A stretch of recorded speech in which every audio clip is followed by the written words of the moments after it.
자, 현재 이 주택의 난방들 있죠. 뭐 아파트든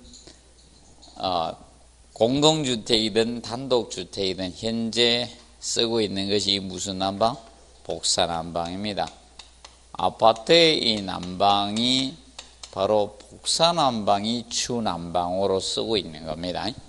그래서 최근에는 이 아파트의 초점에 맞춰서 많이 출제돼 주고 있는 겁니다. 그런데 그럼 대류식 난방은 이 복사난방하고 비교하기 위해서 출제가 되고 있는 거예요. 그리고 여러분들 아파트가 옛날에 온수난방을 썼습니다. 거실 쪽.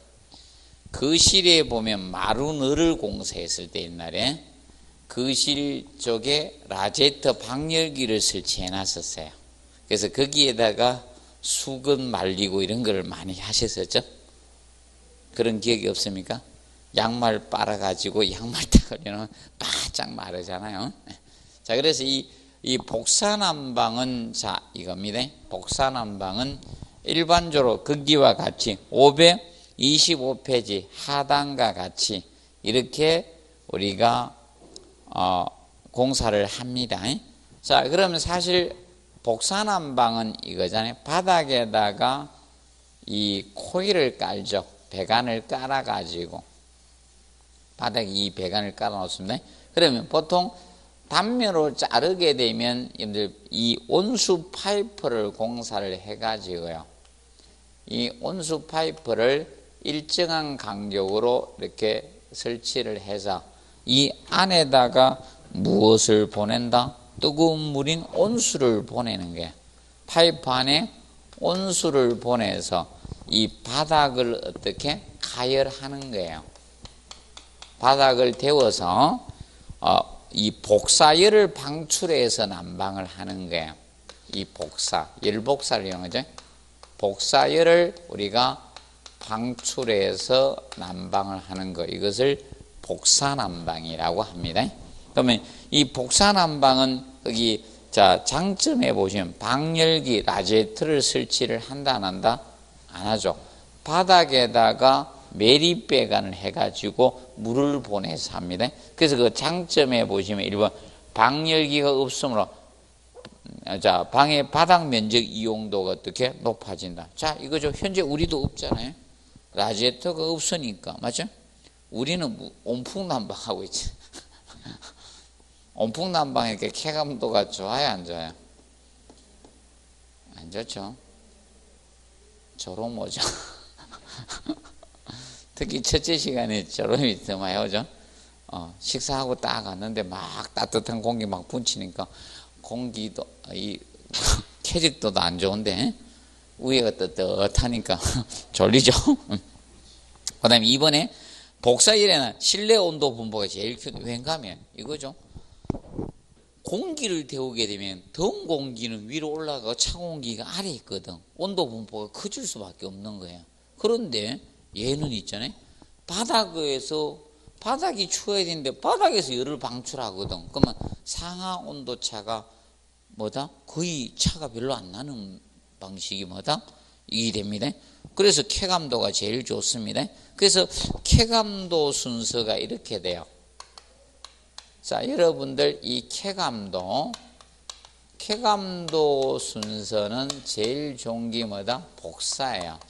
복사가 가장 좋고 온수, 전기, 온풍 이 순서의 쾌감도가. 그러면 쾌감도 좋은 순서가 이렇게 갑니다. 그런데 쾌감도만 이렇게 가는 것이 아니라 열 용량 순서도 이렇게 가요. 열 용량 큰 순서. 복사가 열 용량 제일 큰 거야. 온수, 전기, 온풍 이렇게 되는 거예요. 그럼 시설비 비싼 순서하고 똑같아? 시설비 순서도. 시설비도 얘가 제일 많이 들어가요. 복사, 온수, 전기, 온풍 동일하게 가요. 시설비나 열 용량이나 쾌감도 순서가 다 동일하게 가요. 그래서 제일 비용이 많이 들어가면서 쾌감도는 좋은 난방이 복사난방입니다. 기억을 하시고 그다음에 실내 평균 온도가 낮아져. 그리고 이제 4번에 방을 개방 상태라도 난방 효과가 있어요. 자, 그래서 여러분이 바닥을 데워놨기 때문에, 자, 그래서 옛날에 한옥들은 거의 개방 상태 아닙니까? 맞죠? 한옥은 거의 개방 상태잖아. 어떻게 되는가 하면 한옥은 창호지 한 장으로 하다 보니까 추워. 자, 예를 들어서 식혜를 드시다가 위에 놔두고 주무시면 아침에 일어나면 얼어 있어요. 맞죠? 온도 그만큼 추운데도 다 살아있던 게 바로 이 복사 난방덕입니다. 개방 상태도 약간 난방 효과가 있습니다. 자, 그리고 방의 상하 온도차가 적어요. 그렇기 때문에 6번에 대류가 적음으로 바닥에 먼지 상승이 어떻게? 없습니다. 자, 그 이제 단점 보시면 배관을 뭐함으로 매서나 수리나 고장 시 발견이 어떻게? 어려워요. 그래서 거기에 그러면 나중에 이런 수리 비용도 어떻게? 많이 들어가요. 그래서 이 고장 수리 비용도 많이 들어갈 수밖에 없습니다. 그리고 2번에 구조체를 따뜻하게 하면 예열 시간이 길고 일시적인 난방이 효과가 없습니다. 그럼 얘는 무슨 난방이 효과가 좋다? 연속 또는 지속이라 하죠. 연속 난방에 지속 난방에 유리합니다. 연속 난방에 적합합니다.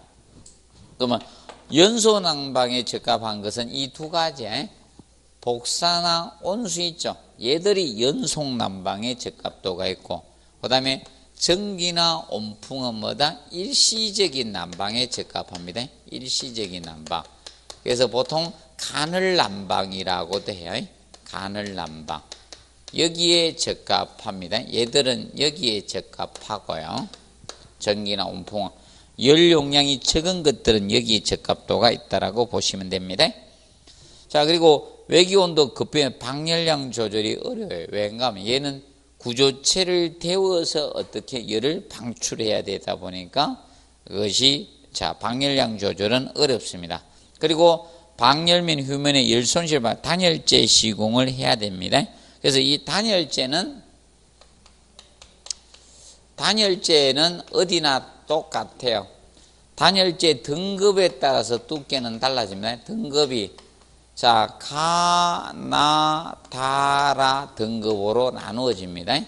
그러면 가 등급일 때, 자, 우리가 30mm 이상 해야 돼요. 그리고 나 등급일 때 35mm 이상이에요. 35mm 이상. 그리고 다 등급일 때 45mm 이상이고요. 그 다음에 라 등급일 때는 50mm 이상으로 해야 됩니다. 이건 어디서나 똑같아요. 등급에 따라서 단열재 두께는 달라집니다. 등급에 대해서 단열재 두께는 달라지고요. 그 다음에 바닥 하중이 증가됩니다. 왜냐 하면 우리가 이 바닥에다 매립백을 하다 보니까 이 두께가 한 15cm 이상 높아집니다. 그래서 굉장히 무거워진다는 거. 바닥 하중이 증가된다는 단점이 있습니다. 그리고 526페이지 보시면, 자, 이때 매설할 때 매설 깊이 나오죠. 1번 체크해 놓으시고, 바닥 균열 등을 그려서 간 위의 표면까지 두께 간경이 얼마 이상? 1.5배에서 2배 이상 매설하라. 이 매설 깊이. 자, 이 매설 깊이는, 자, 간경의 1.5배에서 2배 이상 매설을 해 주셔야 됩니다. 그래야지 제거됩니다. 균열도 방지할 수 있고요. 그 다음에 제거됩니다. 온도 분포가 균일해져요. 그래서 매설 깊이가 깊게 할수록 온도 분포는 균일해지면서 균열이 어떻게 적게 생겨. 균열을 방지할 수 있다는 겁니다. 그거 알아두시고, 그 다음에 3번에 배관 길이는 표면 온도차를 적게 하기 위해서 50m 이하로 설계해야 됩니다. 보통 일반 보일러 50m 이하인데 이거는 예외 조건을 두놨어요. 구멍탄 보일러일 경우는. 구멍탄 보일러일 때는 이거는 35m 이하예요. 일반 보일러는 50m 이하로 가고 구멍탄 보일러일 때. 자, 구멍탄 보일러는 무엇이 구멍탄 보일러인가 하면 연탄 보일러예요. 연탄 보일러일 때는 35m 이하로 가주시면 됩니다. 그리고 그거 알아두시고, 그 다음에 이제 그래서 4번에 온도 분포를 고르게 해서 피치는 간격이죠. 피치는 간격을, 파이프의 간격을 이야기하고, 적게 하고 매설 깊이는 깊게 해주시면 됩니다. 그리고 순환 온수온도 차는 가열면의 온도분을 균일하게 해서 5에서 6도씨 이내로 해주시면 됩니다. 그리고 밑에 네 번째 온수온도를 나오죠. 이게 법률입니다. 법령에서 한번 출제를 했습니다. 법령에서 한번 기출을 했고요. 자, 그래서 혹시나 527페이지 보면 구두로 온도를 나오죠. 올해 구두로 온도를 조금 합니다. 이제 조금 합시다. 나오고 난 다음에 바로 하면 안 되거든. 몇 회 쉬어야 돼요. 그래서 구두로 온도에 대해서 조금 알아두세요. 구두로 온도에는 거기 2번에 보면, 자, 2번에 구두로 온도는 아궁이 필요하죠. 불 때는 데가 아궁이죠. 맞죠? 불 때는 데가 뭐다? 아궁이에요. 아궁이고. 자, 그리고 아궁이가, 그럼 부엌의 아궁이 쪽으로 저거지.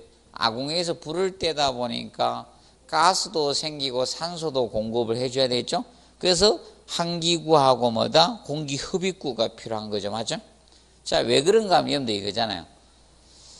차가운 공기는 아래로 들어오죠? 맞죠? 그게 공기 흡입구 아닙니까? 공기 흡입구고. 그리고 환기구는 위에 설치를 해놓은 거죠. 그러면 오염된 가스나 이런 것들은 뭐입니까? 위로 가 있거든. 그래서 위로 빼라는 거고, 환기구가 위에 있는 겁니다. 그래서 이제 그 아궁이 있고요. 그리고 이제 불길이 통하는 통로가 뭡니까? 고래잖아요. 고래. 그래서 고래가 됩니다. 고래. 고래는 나중에 그래서 거기 이렇게 해놨죠. 리얼 해놨죠. 아궁이에서 발생한 연소가스나 가열된 공기가 꿀도로 배출되기 전에 구들 아래에 최대한 균일하게 흐르도록 하기 위해서 통로가, 불길 통로가 뭐다? 고래라 해요. 이것도 고래 아니, 바다에 사는 고래 아니에요? 그래서 고래는 불길이 가는, 연소가스가 가는 뭐다? 통로에. 통로가 뭐다? 고래라 해요. 고래. 그리고 꿀뚝은 다 알 것이고, 이제 꿀뚝목은 이제 그 꿀뚝하고 그하고 접속하는 부분이 꿀뚝목이죠. 그 고래하고 꿀뚝 연결되는 입구 주변을 뭐다? 꿀뚝목이라고 해. 꿀뚝목이라고 하고요. 그래서 이런 것들이 연관되어 있는 겁니다. 구두로 온도하고 관련되어 있는데, 자, 그럼 공부하실 거 몇 가지 보도록 합니다. 구두로 온도의 설치 기준에서 기억해 보면, 자, 아파트하고 관계없지만 공부는 하세요. 아파트하고 관계없어도 시험은 내요. 그래서 기억해 놓으십시오. 연탄 아궁이 있는 곳은 연탄가스 원활히 배출하세요. 바닥 면적이 얼마 이상? 10분의 1을 체크하세요. 10분의 1 이상 면적 환기용 구멍이나 환기 설비를 설치해야 돼요. 꼭 체크하세요. 얼마 이상? 10분의 1이에요. 10분의 1을 정리해 놓으시면 돼요. 그리고 외기에 접하는 벽체 아래 부분에 연탄의 연솔 촉진하게 지름 10cm 이상 20cm 이하의 공기 흡입구 설치해야 돼요. 자, 그러면 연탄 아궁이 해놨기 때문에 결과적으로 이거죠. 공기 공급을 해야 되겠죠. 산소 공급을 해줘야 되니까 구멍 크기는 지름 10에서 얼마? 20cm 이상의 20cm 이하의 공기 흡입구 설치해 주시면 된다는 거예요. 그리고 고래 바닥은 이 가스의 원활한 그걸 하기 위해서 수평가스 5분의 1 이상. 자, 이거죠.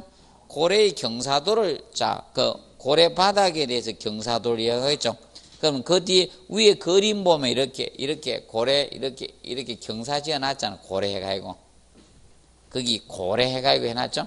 이 경사도. 그러면 수평 얼마? 5에 대한 수직 1의 비율로 이 고래 바닥 경사도를 두라 이게. 수평이 5. 수평 5고 수직 뭐다? 1. 이 경사비로 두라 이게. 고래 바닥 경사도는. 고래바다 경사도는 수평 5에 대해서 수직 뭐다? 1. 수직 1에 대한 경사도로 두라 이 뜻입니다. 이 경사도로 두라는 거고, 그 다음에 부뚜막식 아궁일 때는 연기 유도하기 위해서 자, 여러분들 그림에서 보면 이 경사도죠. 20에서 45도는 자, 아까 5분의 1은 이거고 5분의 1은 여기죠. 맞죠? 여기고 여기가 5분의 1이고, 그 다음에 20도시에서 45도는 요겁니다. 여기 아궁이에서 요 가는 요 경사도 여기 경사도가 20에서 얼마? 45도 이하 경사 두는 거고, 그럼 여기 아궁이에서 바로 이제 들어갈 때 있죠. 여기가 20에서 45도고, 그 다음에 이제 고래 바닥은 5분의 1. 오케이? 경사도 두 개가 틀려집니다. 그거 간단히 보시고, 나는 막 머리 아파서 다 하기 싫습니다 이런 분을 위해서 리얼 해놓고, 나는 열받아가 못하겠습니다. 그러면 리얼 하세요. 꿀뚝 단면적은 얼마 이상으로 한다? 150제곱센티미터 이상으로 하면 이때 꿀뚝목의 단면적은 꿀뚝 단면적보다 어떻게? 크게 체크하세요. 크게 해야 돼요. 꿀뚝목의 단면적이 꿀뚝 단면적보다 적으면 안 돼요. 크게 체크하십니다. 크게. 얼마 이상으로 하고? 꿀뚝 150제곱미터 이상으로 하고, 그러면 꿀뚝목은 더 커야 된다는 거죠. 맞죠? 꿀뚝목은 더 커야 된다는 거예요. 목은. 꿀뚝목은 크게 한다는 거 있죠? 그거 조금 정리해 놓으세요. 그리고 온풍난방은 아까 간접난방이라 했죠? 간접난방입니다. 온풍난방. 온풍난방은 529페이지 특징만 공부해 놓으면 돼. 딴 거 볼 필요 없고, 뭐만? 특징. 열효율은 좋아요. 얘가 열효율은 좋아요. 이 온풍이 연료비 적게 들어가요. 만약에 이걸 복사난방으로 하면 연료비 어떻게? 여기 복사난방으로 했다 하면 연료비 어떻게? 장난 아닙니다. 바닥에 여기 있죠? 온수 파이프 설치가 이게 물러가 바닥 되어버리면요, 장난 아닙니다. 여러분도 이거잖아요. 평형 클수록 난방비 많이 들어가죠? 맞죠? 학원을 복사난방으로 하면요 거의 망해요. 복사난방으로 하려고 하면, 여러분들 그래서 식당들 간혹 가다가 저기 이제 일부분만 그 해놨죠. 왜 뭔가 가족끼리 오는 걸 대비해서 이제 꼭 위에 가서 엉덩이 뜨뜻한 데서 식사하는 분도 있죠. 위에서 그 해놨잖아요. 자, 그리고 설비비는 쌉니다. 소음이 근데 커요. 얘 가동될 때 소음 컸어요, 적었어요? 컸죠? 그리고 쾌감도가 좋지 않습니다. 그리고 열 용량이 어떻게? 작아요. 그래서 난방 빨리 데우는 데는 유리합니다. 유리한 것이 바로 무슨이다? 이것만 기억하시면 돼요. 자, 그리고 지역 난방 거의 다 낸 것 같고, 그 다음에 넘어갑니다. 보일러. 자, 보일러 설비에서는 532페이지에서 보일러에서는, 자, 앞전에 그 3번 수간식 보일러가 나왔죠? 수간식 보일러가 나왔어요. 수간식 보일러죠? 얘가 앞전에 출제가 됐습니다. 그러면 아파트와 연관 있는 게 사실 2번에 노통 연관하고요, 3번에 뭐다? 수간식 보일러. 이 두 가지가 아파트하고 연관되어 있어요. 자, 그러면 신도시와 같이 지역난방이다. 그러면 수간식 보일러거든. 근데 보통 중앙 집중식 아파트 있죠? 그러면 노통 연관식 보일러예요. 그렇게 보시면 돼요. 거의 둘 중에 하나라고 보시면 돼요, 아파트. 그러면 보일러는 딱 두 가지만 하세요. 노통 연관식 보일러하고 뭐다? 수간. 원래 일반 주택에 쓰이는 다른 보일러도 있는데 그건 안 합니다. 그러면 노통 연관식 보일러하고 수간식 보일러 두 가지만 정리하시면 됩니다. 그러면 노통 연관식 보일러는 그 그림 보시면 노통이 있는 거예요. 노통. 거기 그림에 노통 써놨죠? 써놨죠? 노통이 연소실이에요. 연소실, 연소통. 노통이 뭐다? 연소실이에요. 그리고 거기 보면 연간 해놨잖아요. 연간 써놨죠. 그림에 보면 자축 그림에 연간 해놨죠. 연자가 연은 이 낙간이 아니야. 간의 이름이 아니고 여기서 연은 연기연자야. 연기연. 그러면 연기연 연소 열을 갖다가 보내서 간 내부에 간이 이렇게 있으면 주변에 물이 있는 거야. 그러면 거기 둥그런 통이 있잖아요. 그러면 여기에다가 둥그런 이게 있는데 여기 사실 간이 이렇게 구멍이 많이 난 거야. 그럼 옆으로 긴데 제가 안 그리고 그러면 이 간이 이렇게 많이 설치되어 있어요. 이 간이. 그럼 이 간 내부에다가 뭘 보낸다? 연소 열을 보내는 거예요. 이 간 내부에. 간 내부 연소 열을 보내서 주변에 있는 물을 태우는 거예요. 그럼 옆으로 그리면 이런 게 되는 거죠. 이렇게 둥글게 원통이 있는데 여기 간을 내부에 이렇게 설치한 거야. 여기에. 그럼 여기 연소실에서 연소를 해가지고 연소열을 어디에? 이 내부에 보낸 거야. 연소열을. 이 내부에 보내가지고 주변에 물을 태우는 거야. 그래서 노통하고 연간이 합쳐졌다 해서 뭐다? 노통 연간식 보일러라고 하는 게 다른 거 아니에요. 그러면 노통 연간식 보일러는 자 그래서 거기 기억 체크하세요. 보유 수량이 많아요. 그래서 부하 변동이 안전합니다. 그런데 리을 수명이 짧아요. 왜? 배관 내부에 연소열을 보내서 주변 물을 데우잖아. 맞죠? 배관에다가 연소열을 보내가 데우거든. 그러니까 수명이 어떻게? 짧은 거예요. 수명이 짧습니다. 근데 저거 체크하세요. 자, 거기 사용 압력 나오죠? 중압용 보일러 되게 쉽게. 중압용 보일러로 사용돼. 중압용 보일러로서. 거기 보면 학교나 사무실, 아파트 있죠? 실이 많은 데 쓰는 게 방이 쉽게. 실이 많은데. 하여튼 종류가 많은 데 쓰는 게 쉽게. 세대나 실 같은 방에 종류가 많은 데 쓰는 것이 노통 연간식 보일러입니다. 그러면 수관식 보일러는 수관 보일러 또는 수관식 이래 보이죠? 그럼 이건 드럼이 있어요. 드럼이 두 개예요. 드럼이 있는 보일러는 무엇이다? 수관식. 그럼 위에 전기 드럼이 있고 밑에 수드럼, 물드럼이 있는 거예요. 물. 밑에는 수드럼, 물드럼이 있어요. 그리고 여기 수관을 많이 설치한 거야. 제가 대충 보일러 그리기 힘들어서 수관을 설치한 겁니다. 수관, 물관을. 이것이 뭐다? 수관식 보일러입니다. 그래서 수관식 보일러는 그 체크 자 해놓으십시오. 그래서 얘는 거기 어디입니까? 1메가 고압용 보일러로 사용되네. 수관식 보일러는 고압용입니다. 그래서 이 고압용 보일러에서 이거는 지역 난방하고요. 지역 난방이나 대규모 건축물을 기억하면 돼. 지역 난방이나 아니면 뭐다? 대규모 건축물에 보일러로 사용되는 것이 수관식 보일러입니다. 그런데 디귿 꼭 체크하세요. 이제 앞으로는 고도의 물 처리, 수처리 설비가 필요해요. 자, 왜 그런가 하면 고도의 물 처리, 수처리를 정확하지 않아가 넣으면요, 얘는요 내부 청소가 어렵습니다. 이 보일러는 하도 복잡해서 수관이 많이 설치돼서 내부 청소가 어렵습니다. 그렇기 때문에 물 처리를 못해서 공급해주면 뭐다? 스케일이 끼잖아요. 스케일이 끼면 얘가 터져요. 보일러가. 이건 내부 청소가 어렵습니다. 이 수관식 보일러는.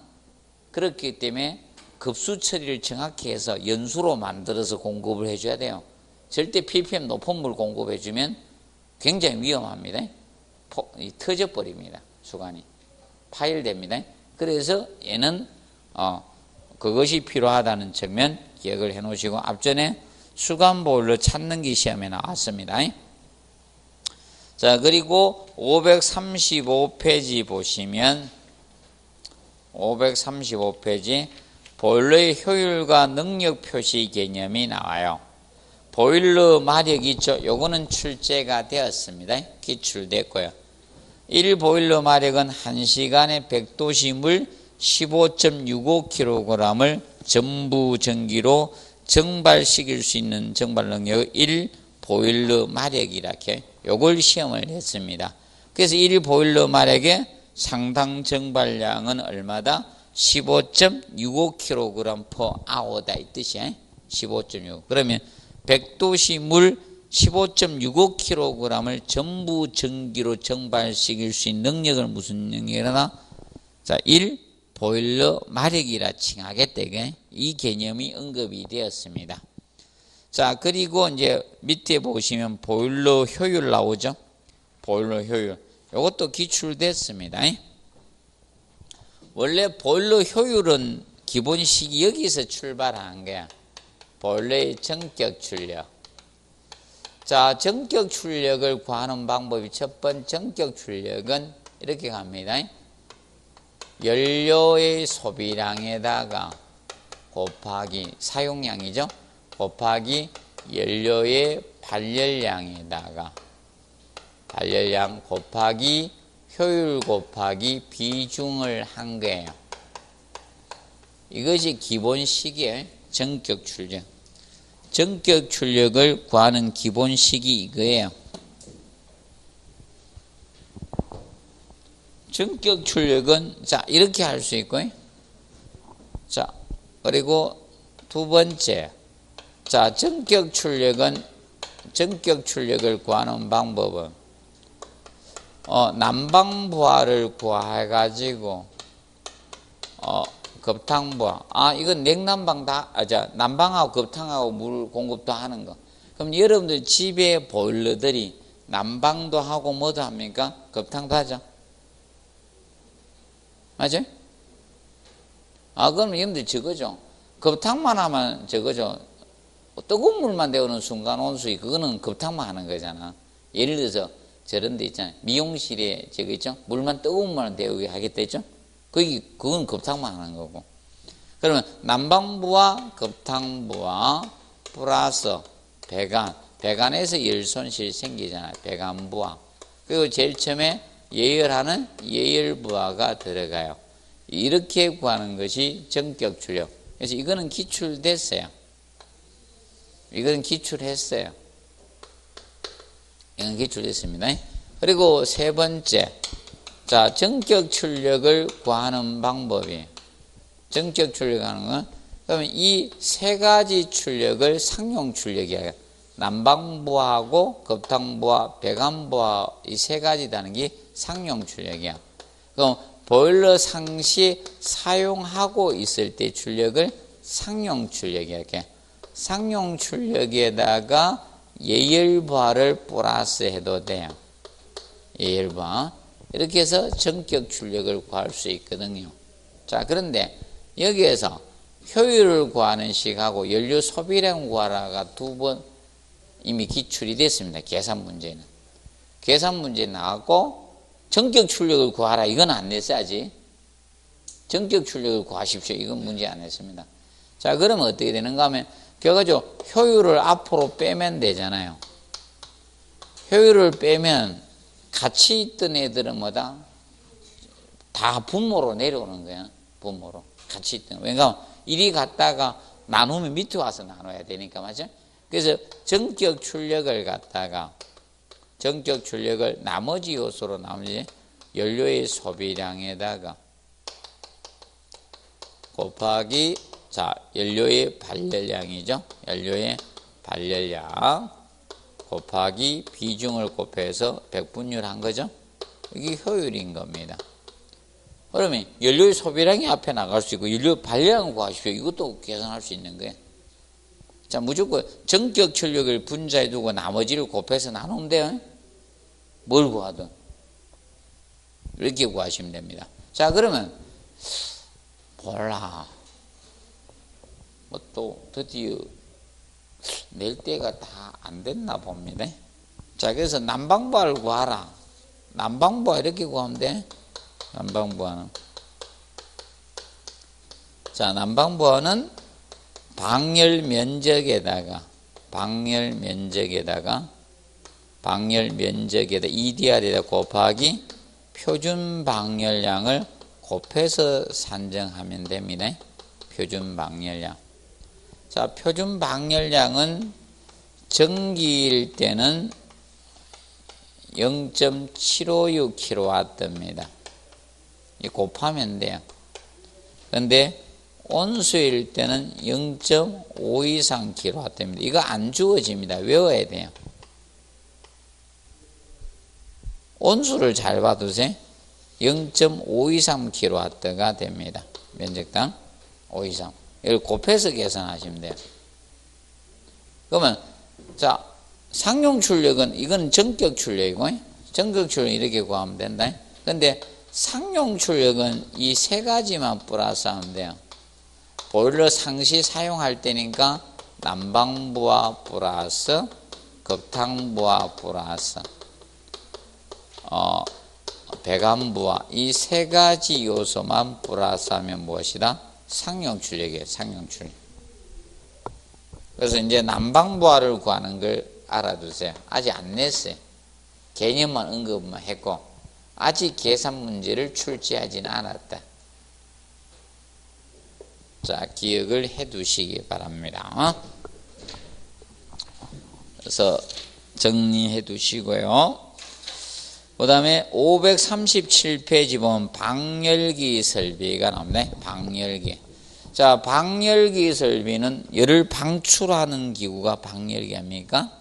그럼 방열기 쪽에서는 그 표준 방열량이 있죠. 암기해 놓으세요. 자, 그래서 전기는 0.756kW, 온수는 0.523kW가 됩니다. 이것이 줄로 주어진다. 킬로줄 열량으로 나오면 여러분들 어떻게 하면 돼요? 1kW가 얼마라 해서 3600kJ, 3600 곱하면 킬로줄 열량 단위로 나오는 거예요. 열량. 기억을 해 놓으시고. 자, 그리고 밑에 그 2번은 계산 문제 출제가 됐습니다. 상당 방열 면적, 표준 방열 면적. 그 실을 난방을 하기 위해서 방열기 면적이 얼마나 필요하냐. 그것이 상당 방열 면적, 표준 방열 면적이 돼요. 그러면 상당 방열 면적, 표준 방열 면적은 간단해요. 그걸 억지로 외우실 필요는 없고요. 상당 방열 면적, 표준 방열 면적은 자, 거기 나오죠. 그래서 이 방열 면적은 이렇게 구하면 됩니다. EDR 방열 면적이 얼마냐. 그래서 난방부하. 자, 난방에 들어간 부하는요. 손실 열량이 합계죠. 총 손실 열량이 되는 거예요. 총 손실량. 내가 이렇게 화살표가 써줬다고 해가지고 시계에다 갈로 해가 써놓으면 고파란 뜻이거든. 그걸 왜 그래 썼는지 나 이해가 안 가. 책을 만드는데 내가 옆에 이렇게 써주니까 갈로 해가 써놓더라고 자꾸. 시계에다 갈로 해가 써놓으면 큰일 나요. 맞아? 고파란 뜻이야. 난방부하고 총 손실량을 곱해라 이렇게 해놨어요. 시계에다 갈로 해가 쓰면 안 되는데 이 무식한 사람들이 자꾸 갈로 해가 쓰는 얘다 이거야. 총 손실 열량이다. 난방부하가. 그럼 이거죠. 쉽게 여러분 이거 왜 난방 자 여기 난방하면요 일단 이거죠. 뚫고 나가잖아. 여기 데워진 공기가 여기에서 열이 감통해서 열 관류 현상이 뚫고 밖으로 나가버리죠. 맞죠? 바닥이나 벽을 뚫고 나갑니다. 맞죠? 그런데 이겁니다. 휴식 시간에 환기하라고 해서 환기를 확 해버리면 차가운 공기 확 들어오죠. 그러면 그때 또 열 손실 되잖아요. 그럼 그런 거 다 합해야 되는 거예요. 손실량 합계. 그래서 총 손실량이 난방부하야. 그걸 뭐로 나오면 된다? 표준 방열량. 표준 방열량으로 나눈 거야. 그러면 난방부하가 손실량이 따로따로 주어지면 다 합해야 된다. 손실량이 따로 주어지면. 명심하세요? 따로 주면 어떻게 된다? 합해야 된다. 따로 주어지면 하나로 주어지면 관계가 없다는 거예요. 그래서 얘가 3회 때 아마 나왔을 게, 제가 그래서 3회 때 강의하면서 어떻게 했는가 하면 계산 문제 이거 딱 한 문제 냈거든. 아니 그때 20문제라서 계산 문제가 한 문제밖에 안 나왔거든요. 작년은 계산 문제가 몇 문제 나왔는가 하면 3문제 나왔거든. 적산에서 한 문제 내다 보니까. 옛날은 구조에서는 계산 문제가 안 나왔었거든. 근데 설비가 2문제 나왔어요. 급탕 하나, 그리고 하나는 제가 안 가르쳐 준 게, 송풍기에서 구하는 거 하나 또 냈습니다. 자, 그래서 여러분들 보실 때 이겁니다. 간단해요. 그래서 3회 배수치 30이 답이었거든. 그 당시 3회 나왔을 때. 자, 보시고, 그 다음에 넘겨서 보시면, 소요 방열기 뭐다? 절수 나오죠? 절수. 자, 절수라는 것은 뭐다? 부재수, 섹션을 이야기하죠? 절수, 섹션수.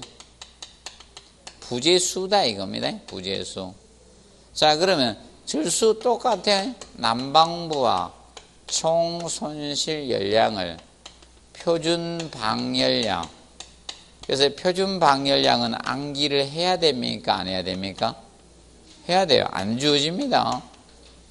1절의 면적을 곱해서 나눠주면 이게 절수, 섹션수, 부재수를 계산하는 겁니다. 부재수. 기억을 해 두시고. 자, 그리고 페이지 541페이지 방열기 뭐가 나온다? 표시법이 나와요. 이게 이제 10회 때 출제되었기 때문에 공부를 간단히 해 두세요. 방열기 표시법. 방열기 표시법은 항상 나타낼 때 이렇게 나타내요.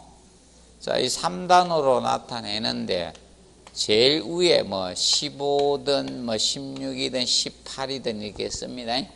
이거 제일 위에 쓰는 것이 뭐다? 방열기 절수예요. 방열기 절수. 부재 몇 개 조립했네? 섹션수, 부재수를 나타내는 게.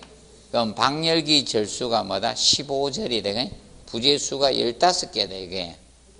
그리고 여기에 방열기의 종류를 나타내도록 되어 있습니다. 자, 그러면 앞에는 방열기 종류를 나타냅니다. 방열기의 종류. 방열기 종류는 2가지입니다. 주형 방열기하고 세주형. 기둥주자, 간을 세자. 그럼 주형은 다시 2개입니다. 로마 숫자로 2개 나타냅니다. 그러면 이것은 이주형 방열기고요. 이거는 3주형 방열기다 이겁니다. 방열기다. 자, 그리고 세주형은 아라비아 숫자로 씁니다. 그러면 3 써놨으면 3세주형 방열기라는 거예요. 그리고 5세주형. 그럼 방열기는 4가지 종류로 나누어지는 거예요. 4가지. 2주형, 3주형, 3세주형, 5세주형. 이렇게. 아라비아 숫자로 써느냐, 로마 숫자로 써냐에 따라서 방열기가 나눠지고, 그리고 뒤에 것이 방열기 높이를 나타냅니다. 방열기 높이. 방열기 높이가 600이다 이겁니다. 그리고 20A.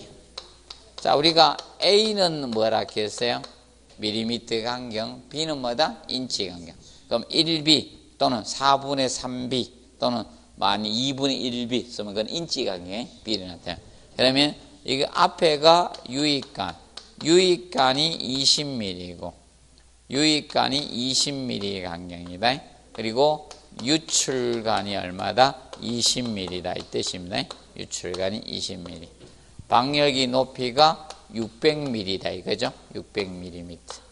자, 조건이 안 주어지면요, 건축의 기본은 뭐다? 밀리미터 단위가 기본입니다. 뒤에 안 쓰면. 그 점을 알아두시고, 그 다음에 그 기계한기에서 있죠? 542페이지 기계한기 쪽에서 보시면 이종 한기가 시험에 냈었습니다. 이종 한기. 그리고 밑에 공동주택 및 다중이용시 한기 설비 기준이죠. 시간당 0.5회죠.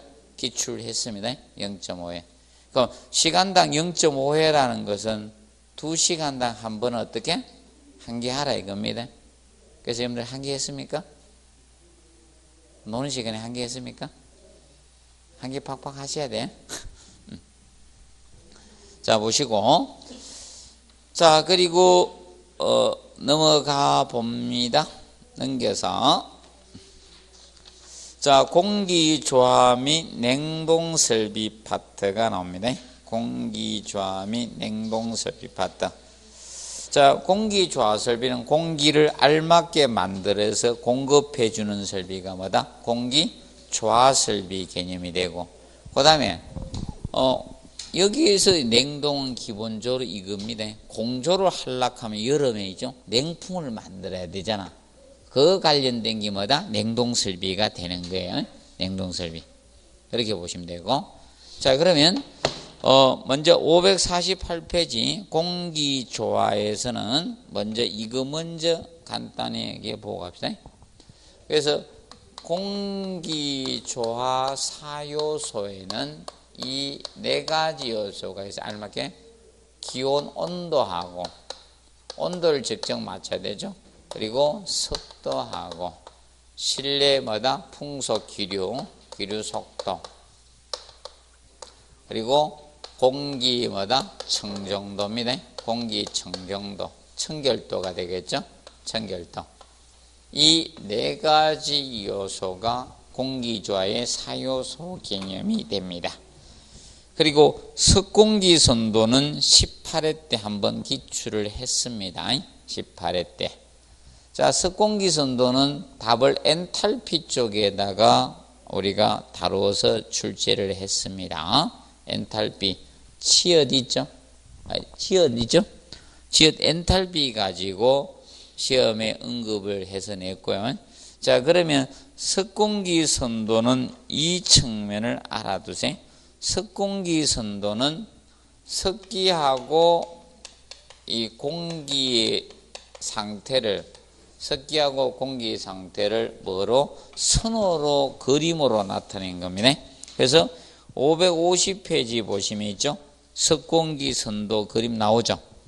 자, 이것이 습도하고 공기나 온도의 상태를 뭐 등등을 갖다가 무엇으로? 선호로, 그림으로 표현해 놓은 거야. 그래서 석공기 뭐다? 선호로 그림도자, 그림으로 나타낸 것이 석공기 선도예요. 그러면 이 석공기 선도는 우리가 알아두실 것이 구성요소들이 굉장히 많아요. 다 외우실 필요는 없고요. 석공기 선도의 구성요소가 아닌 것을 좀 정리해 놓으세요. 석공기 선도의 구성요소가 아닌 것은 우리가 앞에서 배웠던 열 용량은 나타낼 수가 없어요. 열 용량은 아닙니다. 열 용량은. 그래서 근고온도나 석고온도, 노점온도, 절대습도, 상대습도, 뭐 포화도, 수증기압, 엔탈피, 비용적, 현열비, 열분수비 다 나타낼 수 있는데 무엇은 나타낼 수 없다? 열 용량은 나타낼 수가 없습니다. 기억을 하십시오. 엔탈피는 나타낼 수 있지만 열 용량을 나타낼 수는 없습니다. 열 용량은.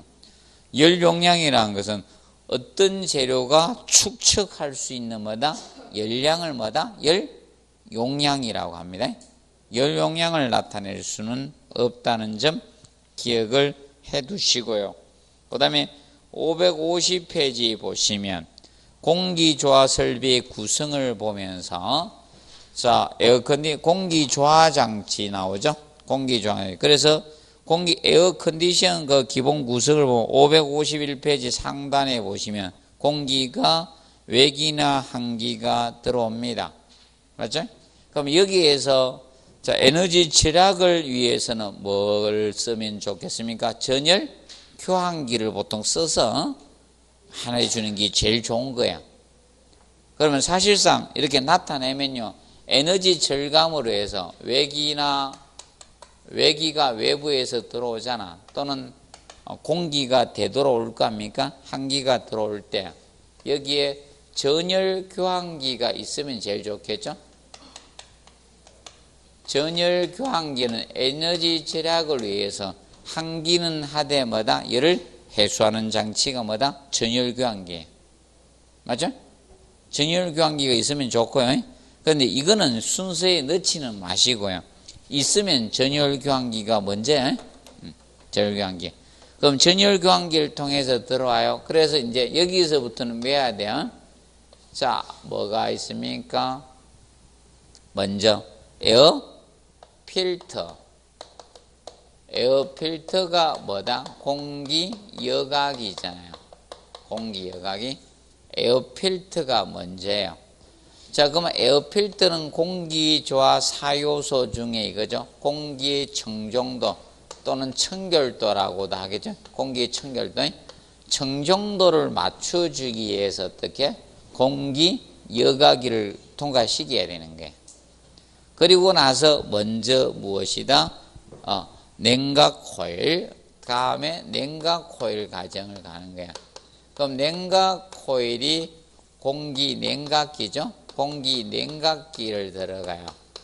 그 다음에 가열 코일, 가열 코일이 공기 가열기죠. 공기 가열기. 그러면 이 두 개에서 뭘 맞춘다? 온도를 맞추는 거죠. 온도 맞죠? 온도를 맞춰주고. 그리고 그 다음이 뭐다? 가습기예요. 가습기를 통해서 이 가습기를 통해서 뭐다? 습도 조절을 하는 겁니다. 그래서 이 네 가지가 공기를 알맞게 만드는 뭐다? 에어컨디션이죠. 그래서 이 네 가지가 공기 뭐다? 조화장치인 거야. 에어컨디션. 공기 조화장치가 되는 거야. 알맞게 만듭니다. 그런데 실내에다가 불기 위해서 뭐다? 송풍기가 있는 거죠. 송풍기 팬이 있는 거야. 이 송풍기. 그러면 송풍기를 통해서 불어내는 거죠. 이제 붙여줍니다. 팬이 돌아와서 불어주면 이때 자 이거죠. 송풍기를 통해서 나가면 어디에서 덕들을 통해서 가는 거죠. 덕들. 그러면 이제 여기에서 이제 뭐 배인들이 있어요. 배인들이 있는 겁니다. 보통 이런 굴곡부나 이런 굴곡부에는 가이드 배인 같은 게 쓰게 되고 보통 안내 날개나 이런 날개들이 설치가 돼요. 배인 나오면 마다 이런 부분에 설치되는 거예요. 그래서 덕들을 통해서 공기가 공급됩니다. 그러면 이제 실내에 뭐 합니까? 치출구, 내뱉는 것을 뭐라 한다? 치출구라 해요. 우리는 이걸로 지금 위에가 치출구고 밑에가 흡입구예요. 그 치출구하고 흡입구 중에 누가 커요? 흡입구가 크죠. 사람을 보면 입이 흡입구고 똥코가 치출구입니다. 맞죠? 그래 보시면 돼. 흡입구하고 치출구 중에 누가 커진다? 흡입구가 보통 큽니다. 치출구를 통해서 나오는 거예요. 치출구는 거기 그림 보면 치출구가 여러 개가 있어요. 자, 어디 보시는가 하면 570페이지 보면 치출구 나오죠. 이런 치출구가 있는 거예요. 종류는 뭐 많죠. 여러분들이 보면 A, B를 많이 봤죠. 주변에서. A나 B형 때 치출구 많이 봤죠? 진짜 많이 봤죠? 이런 거 대부분 많이 보잖아. KTX는 이런 거 아니에요. 자, 그리고 이제 그거 보시고, 그래서 이제 이 치출구를 통해서 실내에 공기가 나오는 거죠. 그럼 이제 실내에 있는 이 공기를 갖다가 흡입구를 통해서 빨아 들어간 거죠. 흡입구를 통해서 이제 이 흡입배인, 이 덕도 통해 가지고 이렇게 오는 거예요. 이렇게 한기가 돼서 오는 거죠. 이렇게 오는 겁니다. 덕들 통해서 와서 이런 한기를 하면서 있죠.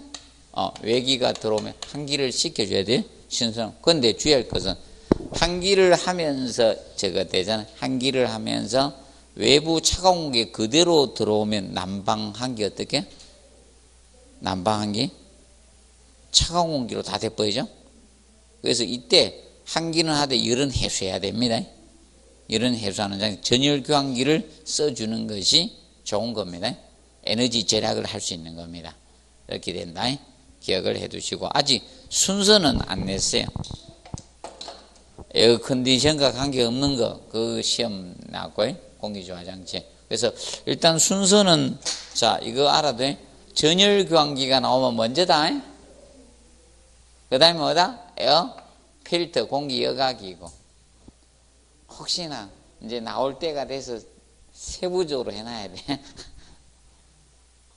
잘 봐야 돼요. 우리는 전열 교환기가 없죠. 추워.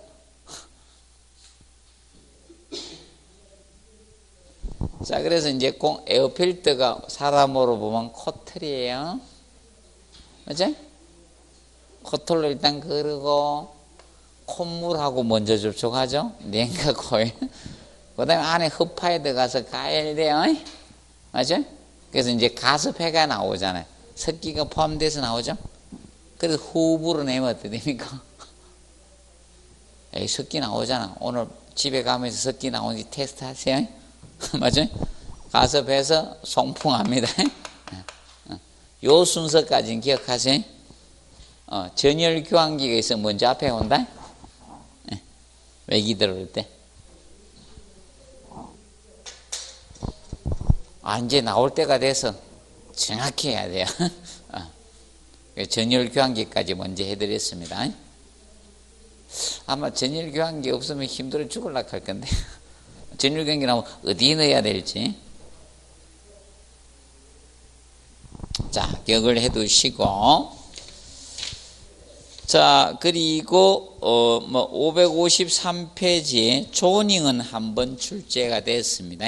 조닝은 한 번 기출됐고, 조닝 종류를 우리가 구분하죠. 조닝의 목적은 존을 나눠서 공급해 주는 게 조닝이다. 에너지 절약 목적이에요.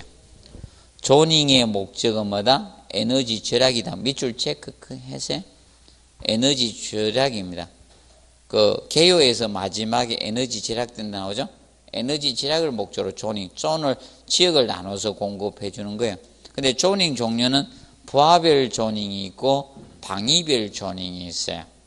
그리고 사용 시간별 조닝이 있고 사용 목적별. 사용 목적이 바로 실의 용도입니다. 실의 용도. 사용 목적별이 뭐다? 실의 용도입니다. 실의 용도별 조닝. 거기 디귿 리얼이 있죠? 사용 목적별이 실의 용도입니다. 그리고 사용자별 조닝 몇 가지? 5가지. 먼저 부하별, 방위별, 사용시간별, 사용목적, 실의 용도별, 그리고 뭐다? 사용자별. 몇 가지? 5가지로 나눌 수 있어요. 기억을 하세요. 자, 그 다음에 공기조화설비 에너지 절약 방안 나오죠. 그래서 거기 에너지 절약 방안에 553번에 먼저 건물에 뭐다? 조닝하는 게 에너지 절약 방안이다. 그리고 넘겨보시면 공기조화 방식에서는 뭘 써라? 가변 풍량 방식이다. 자, 가변 풍량 방식 채택하라.